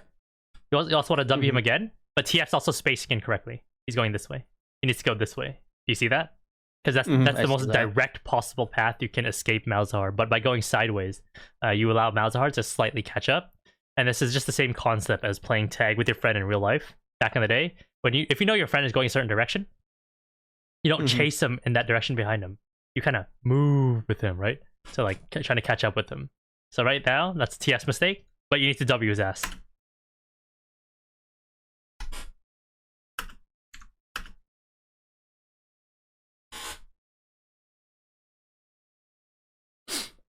Motherfucker has QSS. Cue the Zac! Now, right here. Cue him right here. Don't go for the stun. It doesn't matter. You're just removing your mana to make this guy's HP go down. But more importantly, you're using your abilities. So the faster you use them, the faster they come up. That is what needs to be done here. Yep. Break the Malzahar shield. Good. I would auto him for it. Okay.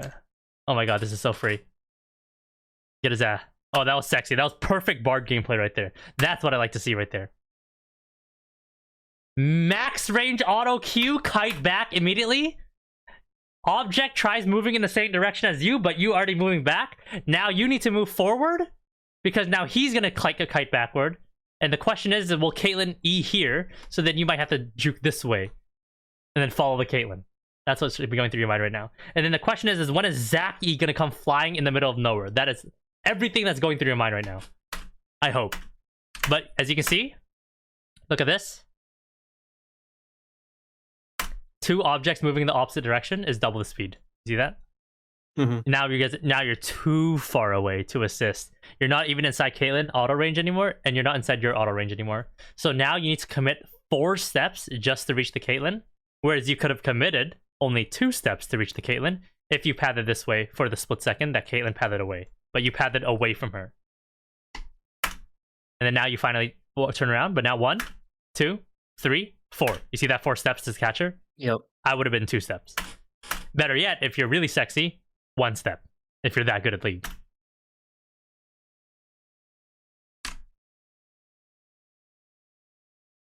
Right here, you should have been walking forward. So boom, sexy, walk forward. Because where's Nami gonna go? This way. If you're already here, you're already in range to auto over there. See that? Unless you're telling me Sasuke, Zac's gonna E right here, right now. I'm chilling back here. I agree with you. Or I don't know. You should be here because if you're here and Zaya's here, Zac can only E 1 person. He can't get both. And Nami can't bubble both if she has bubble. So by standing together, you guys now put yourselves together. And you're not covering where she's gonna go so that you're able to auto her if she kites away by 2 steps. Say voila, you shot that Bard Q.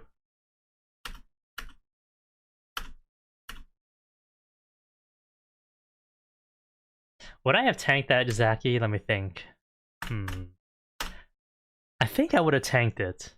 I think it's fine. I would have leveled my W already by now. My W would have been leveled. Tanking the Zaki is fine. You just W yourself right now as we're speaking with the level 2 W instead of flashing.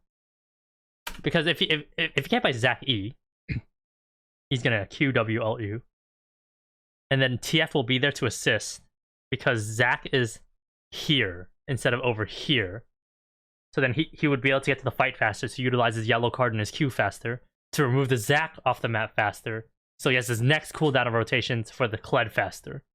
And then of course your E would be coming up so they can do some weird trickery shit to get over walls. Yeah, that was a bad flash. But better yet, if you were gonna flash, you should short flash. Because you're escaping the Zaki, but now you're in range to continue fighting the Zac. Do you see that? Oh, yeah. But two objects moving in the opposite direction will never catch up to each other, so you don't actually have access to Zac anymore. Sure, if Zac E's here and then you flash right here, he's gonna Q you. He'll hit the Q, unless you're good, and you predict the Q too. But you're also able to move with him if he moves towards the Xayah. Now, if he never shoots Q the entire time, be careful, because you might actually screw over your Xayah. You know what I mean? He can be here, Q you, he autos Xayah, she's dead. So something to keep in mind. But by flashing directly away and pathing away two objects moving the opposite direction, GG. You'll never catch him. But imagine right now you're auto-attacking him the entire time. You're right here, auto-attacking. Ding, ding, ding. Slowly chipping it away. We could make TS life a little bit easier. I don't know.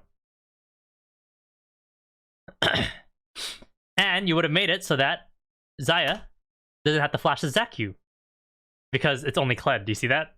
So there was a lot of things that you could have done here to maximize your output while not putting yourself in a position to die. Because I'm arguing with you here. Zac ain't gonna kill you. Yeah. He ain't gonna kill you. If he landed a full combo in your face and he had Ignite on Zac, I don't think he's getting you, my brother. You're perfectly fine. And level your W, my G. God damn. Jeez. No way, I just watched it happen in 4K. That's crazy. That's so funny.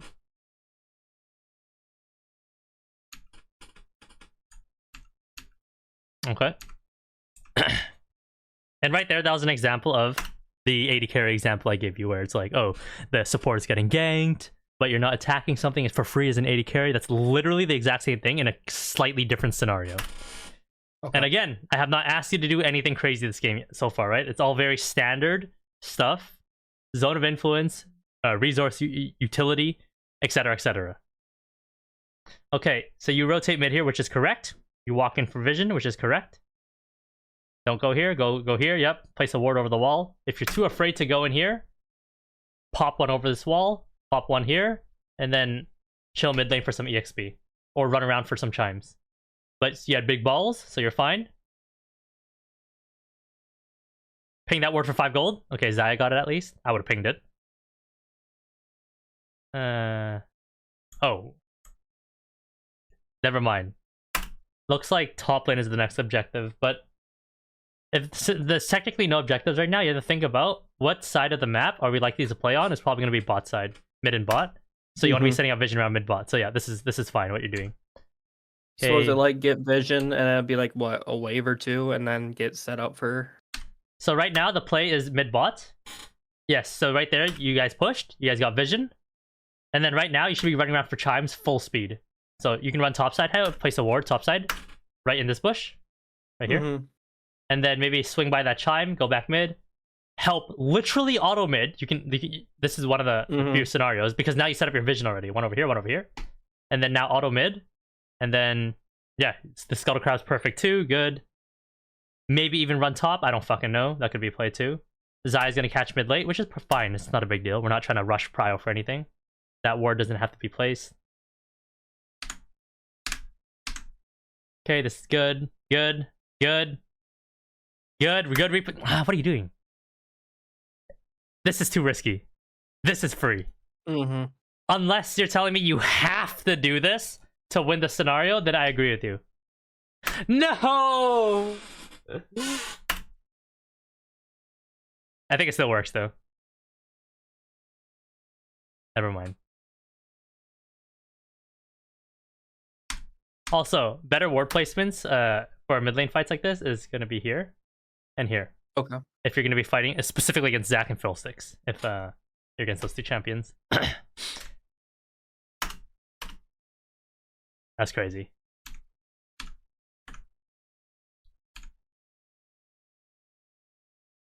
Okay, right now, base. Perfect base timer. Yep. Perfect base timer. Swing by that chime right there. Come here. Ding, ding, ding. One word right here. One word right here. Maybe one word right here. Maybe there's a top gank. I don't fucking know. Bard Q, auto. Maybe at the save mid. I don't know. But Xayah cannot die for literally 20 seconds. Just look at the next ward. Look at the next wave.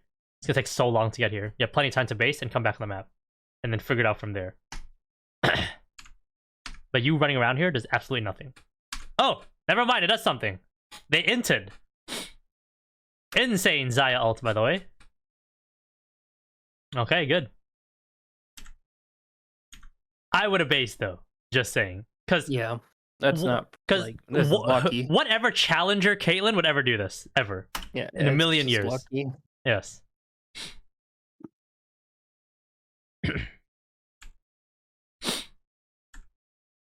Okay.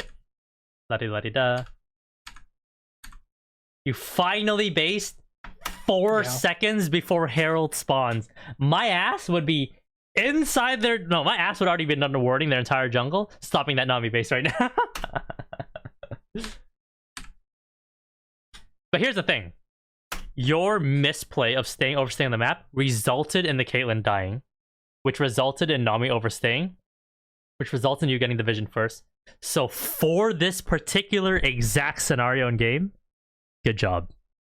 But for the actual improvement of your gameplay, terrible. Yeah, exactly. Because right there, you're depending. That absolutely depended on them running it down. Okay, get some wards. Ding, ding, ding. Good. One right here is fine. I think you're allowed to int here for this ward. Because you have E. Yeah, I have wall. Yeah. And Nami based, and she's right here. So she's actually not here yet. If you're scared, what you can do is you can walk like this and then turn around. Because now they're gonna think, okay, Exactly. Bard is gonna walk up and ward here. I'm gonna charge up my E, but you're already long gone. You're long gone, and you didn't place a ward either. You just walked up on purpose just to channel the Zaki, and then you backed off. You're doing zone of influence without even knowing that they're there, whether they're there or not. If you ever watch my gameplay at all in any elo, you'll always notice that I'll randomly walk towards bushes and just fucking juke for no reason. Just the most random juke you've seen in your life, and then continue walking, because you never know. Like I practice what I preach, right? Like I do this shit, my brother. So if you ever watch my gameplay, you'll notice that. But you should be doing the same. But in this case, not like this, like this. And don't do this against Nautilus. Unless you're gonna do this, then sure, then that's fine. But the thing with Nautilus hook is it's so fast and so big that you have to already be juking it before it even came out. You have to go at an angle at great from the start. Yep. Okay, what happens here? Boom, boom, boom. Good. This is all good stuff. Good, good, good. Perfect. Sure, that's fine. I would ignite it too. Fuck it. Okay, that's good. Perfect positioning on Bard. Perfect. Good job. Good gameplay. Beautiful. All right. I applaud you. That was the first holy moly good, and we're 2 hours in, League of Legends gameplay I've seen this entire 2 hours. That was beautiful. Okay, here's what happened objectively. Nami tried to fuck with the pink ward. She has no vision. Nope. Okay, we get to fuck her up. Boom, boom, boom. You had the actual audacity to actually try to fuck them. You even ignited just to make them feel it even more in their face. Okay, I respect it. Okay, Caitlyn walking forward. You drop a Bard ult. Sexy. Boom. You reposition to land the Q. A really free Q. You perfectly timed it. Beautiful. Ah, it's so sexy. You could have got one auto there on Caitlyn. So right 9 here, out of 10. You should walk towards the Nami bubble and auto the Caitlyn and tank the bubble. And then that would just be... That's just one extra auto. That's all I'm trying to argue right now. 9.5 out of 10. It was still good, though. It was still good. It's not perfect. Boom, do Herald. Right now, I would ditch here. I would risk my life running bot side. Get ready to do some E's, depending on what you're planning against Kled, if you face check this bush. But I wouldn't face check it. I would drop a ward right here. Drop a ward right here. And then I'd take a base. If you're really sexy, Okay. you can drop a ward right here too. But you have to be ready to E a certain way to get away from the Kled. But you should not be on Herald right now. This is troll. Because we both agree 100%. Everyone's setting up for Dragon in 2 minutes. Why not set the 3 wards now while 2 people are dead, or 1 person's dead, and go from there. And you have 1 ward there right now. You have 1 ward there right now, and you see Nami. This is the 1 timer that you can get that's kinda safe to walk in and ward here. Place a shitty ward right here as you're walking through. Refresh that ward that's dying. Then do that 1 risky ward right there, and then fuck off, and then base. And then boom, you base, come back, Nami sweeps 2 out of 3 wards, ding ding ding, place 2 more somewhere, and then you have vision. But you did a nice solid 300 damage to Herald. Let's go. Yep. Oh, we're still on the map? Okay, we're not basing yet? Oh, now we finally run bot side? What? Okay, you see Zach, you see Mal's. We all agree. You didn't E? That's crazy. No. You see Zach. We both agree. Well, whether you see him or not in the game, I don't know. But this is publicly available information in the league right now. You know he's in the bush. He could be charging his E. You need to E right now. Because it's now setting up. It's going like this. And then now you have to E now. Doing. Goodbye. Goodbye.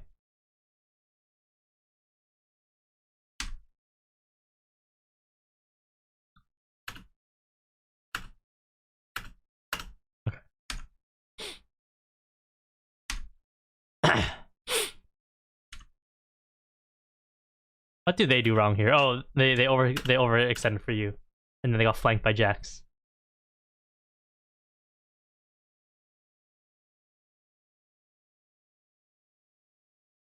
Okay. Now, if you're telling me Saskia, I did that on purpose so Jax can get the flank, then I agree. Yeah, I totally calculated that. Yeah. Didn't buy a pink ward. Say Walla. Yeah, I'm a terrorist. I don't know. Swing by the blue buff too. You want to enter bot side? Okay, cool. Swing by the blue, and then start dropping some wards on the map.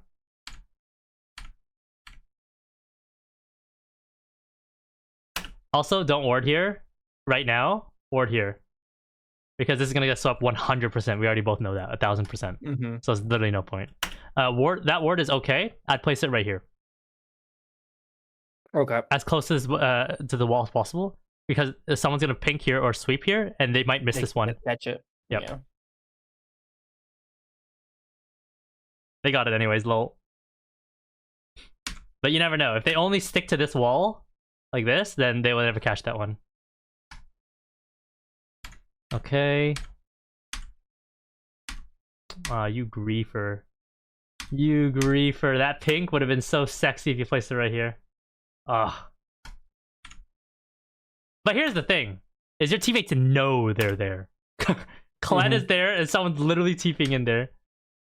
The fact that Poppy is positioned to let this guy access him so quickly and easily is very bad. Like, what is this? Like, if you're Poppy right now, you're obviously just stand here, right? So then they have to fly across the map to land the abilities. But he moved here to give her body and give access to her on purpose. This is your competition, my brother. Yes.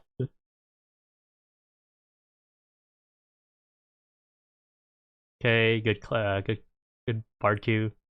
Auto. Drop a W on someone, please. Turn on your sweeper. I don't know.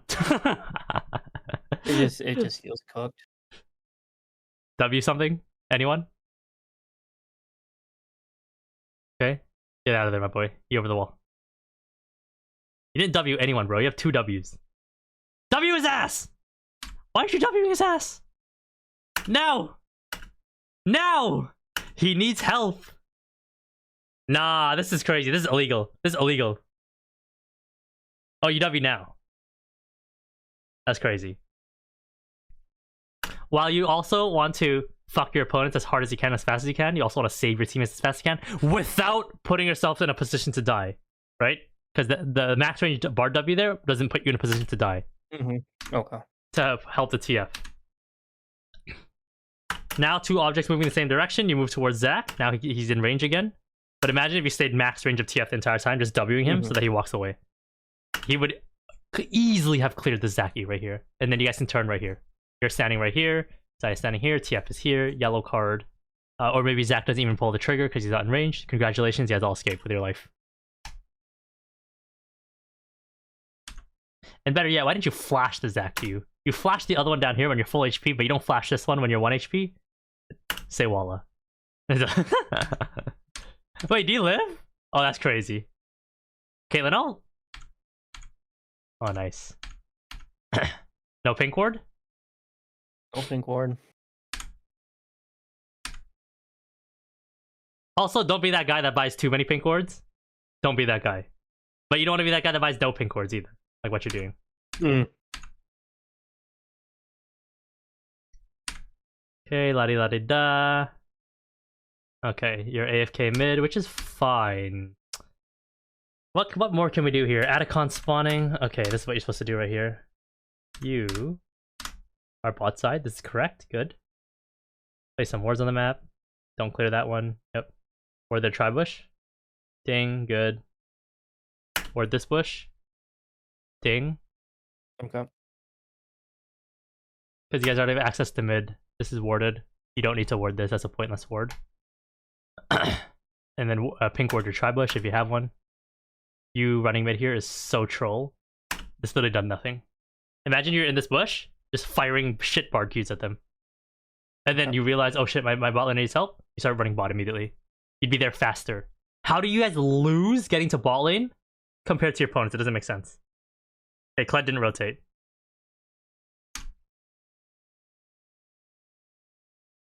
Okay, you also have to be here for mid prio. This is correct. You would be in river right now fighting Zach. And then you guys would be winning in theory because it's a 1v2. And then your Zaya would lose prio, which is fine. But the funny thing is you're mid lane and you're losing prio anyways. So why not lose prio but damage Zach?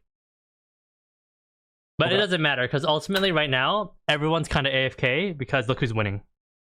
Twisted Fate. It's the basketball game, right? You guys are getting double team. 5 here. 1's pushing for free. Let the 1 push for free.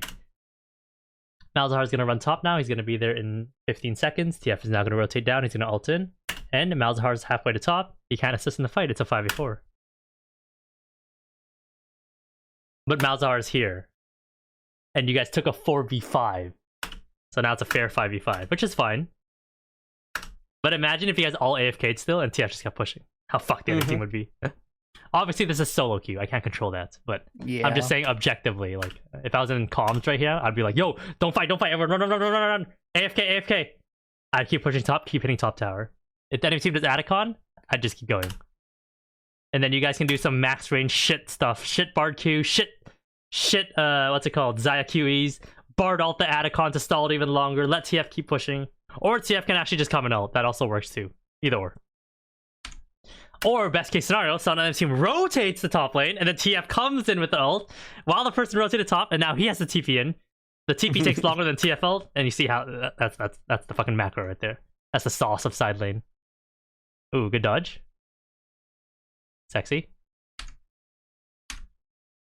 What even happened here? Oh god. Okay, that word's fine. Ding, ding. Where did your Q go?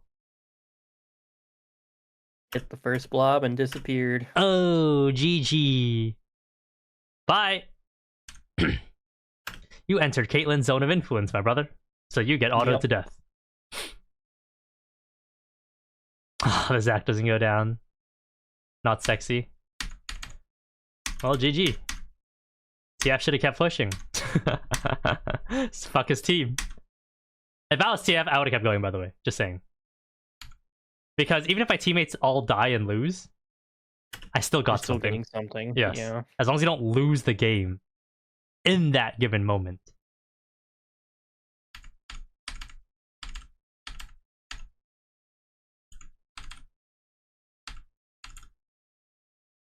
Okay, dog pile top lane, that's fine. Why is 2 people bot? That's crazy. I don't think your double dog pile even wins here. He's gonna turn EQ right now. He landed on you, which is fine.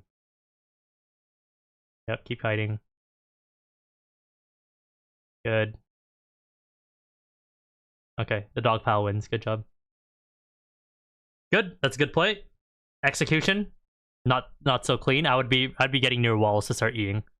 And you want to E in a way where it's towards TF2 to escape the Kled damage at the same time if you're gonna E over a wall. Like last second to live. Mm-hmm. And you didn't give me any inclination of doing that, but it still worked out. But the way you want to fight on BARD is you want to be moving in position that is most favorable for you. So it could be if you're chasing towards them, but kind of in a way where also you can position to E to keep chasing them. But if it's defensive, you want to be moving in a way where you can move defensively to E if you need to, but you're also still able to hit them. And also try to land Qs on walls at the same time. So it's kind of like finding both. But you just kind of for that fight top against Kled, you kind of just walked and just autoed. There was no like thought process behind the movement. Okay, Dragon good. Let's see.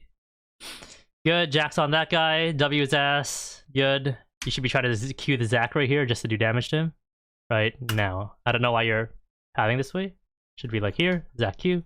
Then you walk here, auto. And then go from there.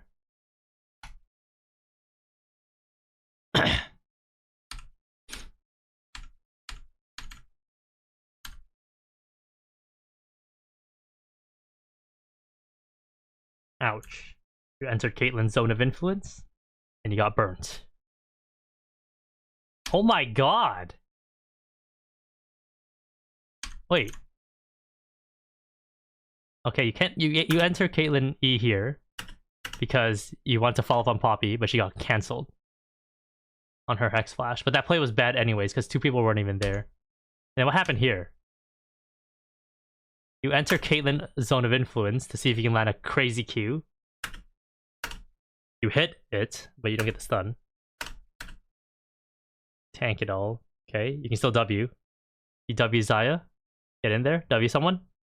W someone. W someone. W someone. W someone! That's crazy. Remember, you want to output your shit as fast as you can. You only hold on to your shit if you have to strategically hold on to it for some reason.